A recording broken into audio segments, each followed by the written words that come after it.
That awkward stomach growl. It's not just hunger, it's your gut talking in Morse code.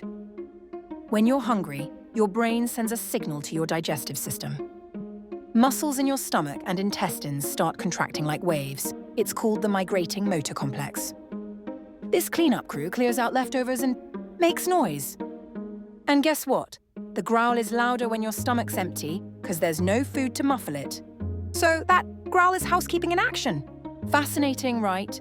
Comment what your stomach just said. And don't forget to like and subscribe Factigmas for more gut-busting facts.